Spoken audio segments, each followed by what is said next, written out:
Doctor Khaqan Hasan Najeeb साहब हमारे साथ हैं। खाकान साहब, सबसे पहला सवाल, जो ये काबीना की जो कमेटियां बनाई गई हैं ज़ेली, इन कमेटियों की तश्कील से आपको लगता है कि मामलात में कोई बेहतरी आएगी या आप समझते हैं कि नहीं, मतलब कमेटियां मजीद तश्कील दे के प्रोसेस को लेंथी कर दिया गया? बिस्मिल्लाहिर्रहमानिर्रहीम। शाहिद भाई, ईसीसी तो हमेशा से रही है और आपको पता है एक जमाने में वजीर आजम भी हेड करते रहे, बट ट्रेडिशनली फिर उसके बाद फॉरेन फाइनेंस मिनिस्टर जो है वो उसको हेड करते रहे। I think it is again the same thing. अब शायद वजीर आजम ने दोबारा वजीर खजाना को कहा है कि वो इसको हेड करें। I think that's the right way to go, because ये एक डिसीजन मेकिंग फोरम है, ये एक अच्छा ब्रेनस्टॉर्मिंग फोरम है। इसमें सारे जो आपके इकोनॉमिक रिलेटेड मैटर्स हैं वो आते हैं, चाहे वो रेलवे का हो, कम्युनिकेशन का हो, मैक्रो मैनेजमेंट का हो, एफपीआर का हो, तिजारत का हो, सो वो सारे मैटर्स आते हैं। So that's one thing. जहां तक cabinet committee on privatisation, cabinet committee on ease of doing business, I think ये ज्यादा रिवायती कमेटीज हैं, बिकॉज इनमें जो काम है वो इनके अदारों ने करना है। मैं बड़ा श्योर हूं कि अगर पाकिस्तान में प्राइवेटाइजेशन होनी है तो you have to have a privatisation commission which is an ideal privatisation commission, जिसपे कोई उंगली ना उठा सके। बहुत बात होती है कि जब भी प्राइवेटाइजेशन होती है बहुत उंगलियां भी उठती हैं, और बहुत से प्राइवेटाइजेशन के मिनिस्टर्स जो हैं उसके बाद लॉ एनफोर्समेंट का भी सामना करते हैं। अगर मेरा ये बिल्कुल I am certain about it and I have spent 11 years, so I understand these things। और हम कई चीजों को बहुत करीब ले आए थे, बिकॉज मैं गवर्नमेंट के हर जगह पर सपोर्ट करता था। I used to kind of run the think tank of the government। Here's, I mean, get a good privatization team together। Chairperson भी ला सकते हैं आप बाहर से, प्राइवेटाइजेशन कमीशन में लोग भी ला सकते हैं, उसके बोर्ड की तश्कील नौ कीजिए, उसके बाद इतने अच्छे फैसले कीजिए। खाकान साहब, एक जो इंपॉर्टेंट नुक्ता, चूंकि आप निजकारी की बात कर रहे हैं, निगरान हुकूमत को एक थोड़ा जिसे कहते हैं रिवायती तौर पर 3 माह का दौर मिलता है, लेकिन इस बार थोड़ा जरा लंबा अरसा मिला, और फवाद हसन फवाद के पास ये जिम्मेदारी थी। और मेरी मालूमात के मुताबिक, और प्राइम मिनिस्टर ने भी मुझे ये बताया था कि हम तकरीबन 75% काम PIA की निजकारी का मुकम्मल कर चुके हैं, और जिसे कहते हैं इन द एंड, जिसे कहते हैं वो गेम पहुंच चुकी है। अब आते ही हुकूमत अगर उसे करती है, तो आपको नहीं लगता कि अगर फवाद हसन फवाद साहब उसे 75% तक ले आए थे, तो उन्हें इस तरह की किसी ज़ेली कमेटी में रखा जाए, ताकि जहां कहीं पर भी कोई हर्डल आए तो उन्हें पता हो कि उन्होंने कौन सा फैसला कैसे किया था? अच्छा खाकान साहब, जो इस वक्त ओवरऑल सिचुएशन है, हम अगर देखते हैं सिचुएशन को, हालात को, मुख्तलिफ मौक़ों पर यह देखा गया कि ईरान के साथ बॉर्डर और वाटर ट्रेड की बातें की जा रही हैं, और कुछ दिन कबल मेरी मालूमात के मुताबिक कुछ दिन बाद अब एक डेलीगेशन अफगानिस्तान भी जा रहा है, जो तिजारत के हवाले से अफगानिस्तान से मुज़ाकरात करेगा। कल इसहाक डार साहब वज़ीर ख़ारजा हैं, उन्होंने कहा है कि पाकिस्तानी ताजर भारत के साथ तिजारत की बहाली चाहते हैं, इसका जायज़ा लेंगे।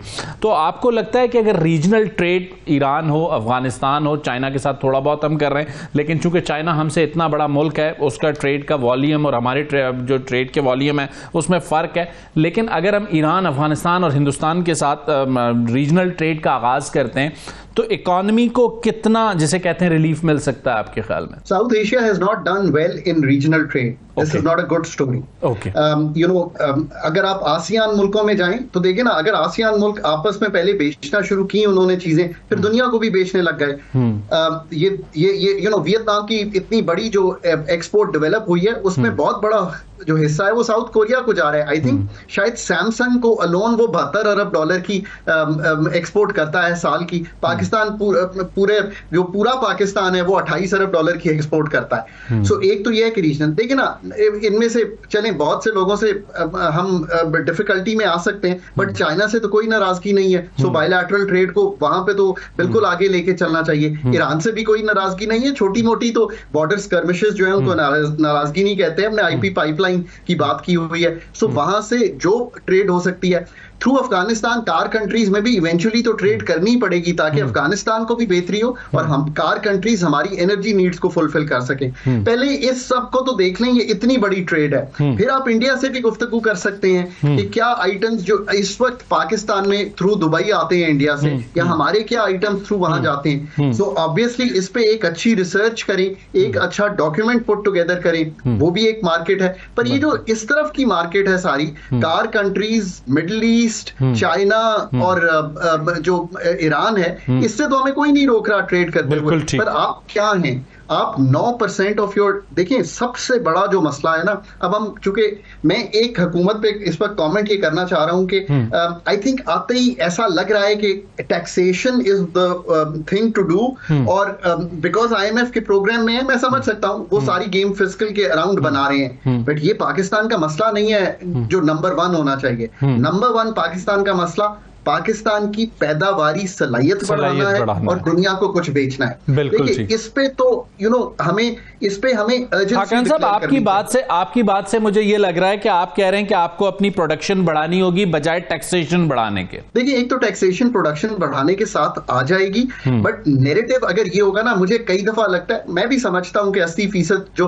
बैंक अकाउंट्स हैं वो डिक्लेयर्ड नहीं है। ये काम जो एक वो होता है ना, फाइटर होते हैं जो स्टेल्थ काम करते हैं, आप स्टेल्थ के ये काम कीजिए, और जो ऊपर आकर काम करना चाहते हैं ना, जो विजिबल है, वो ये होना चाहिए कि हम पाकिस्तान को दुनिया के नक्शे पे as a manufacturing hub, as an agriculture hub कैसे पुट करना चाहते हैं, और दुनिया को भी नैरेटिव दूसरा, क्योंकि आप SIFC के थ्रू FDIB पे कब करना चाहते हैं, सो चेंज योर नैरेटिव। देखिए बिजनेसमैन जो पाकिस्तान का है ना, मैंने 20-25 साल पाकिस्तान को स्टडी किया, होता यह है कि जैसे ही उसको ये लगता है ना कि ये अब मेरे अकाउंट्स ये सब, और इतना अगर बात थोड़ी सी अनसिक्योरिटी आती है तो वो हाथ खींच लेते हैं जी, और वो फिर छुपाना भी शुरू कर देते हैं। 3 आइटम्स में पाकिस्तान में पैसे छुपते हैं, एक प्रॉपर्टी में, एक डॉलर्स में, एक सोने में। तो हमें ये भी हमेशा याद रखना है कि हमें एक होता है कि स्ट्रेटेजिक मूव्स आप करना चाहते हैं, उसका एक जो अलामिया है वो ये होना चाहिए कि हम पाकिस्तान को अगले 5 साल में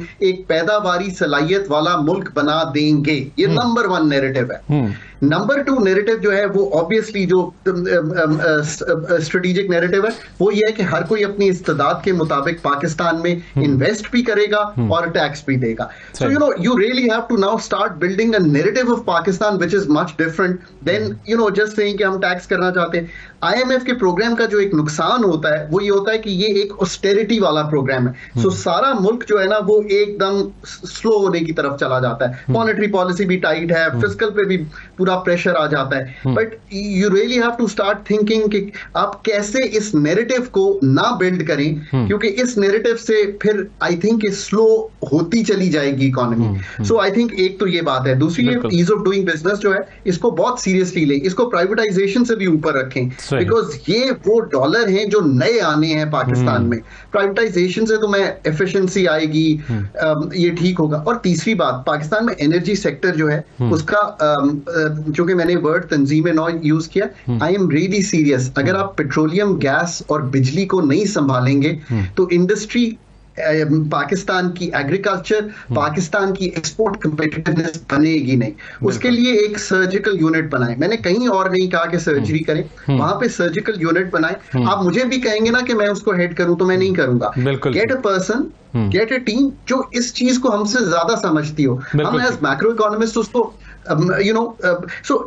अगर आप ये नक्शा शायद भाई खींचें तो जो डिस्पोंडेंसी का इस वक्त मुल्क में दौर है, मेरे ख्याल है हम थोड़ा सा उसको ईज भी कर सकते हैं। बिल्कुल, can we deliver on this? That's the big. Khaqan साहब, मेरा ख्याल है आपने आखिरी जो 3 से 4 मिनट हैं उसमें सारी ओवरऑल जो इकोनॉमी की सिचुएशन है और उसकी एक डायग्नोसिस है वो हुकूमत के सामने रख दी। और सबसे बड़ा पॉइंट जो आपका है कि पैदावारी सलाहियत को बढ़ाना होगा, और ये नैरेटिव अगर हुकूमत लेके चलती है तो जो माशी बहरान है, बल्कि माशी बहरान से निमटने का जो नैरेटिव होना चाहिए वो पैदावारी सलाहियत को बढ़ाने का होना चाहिए।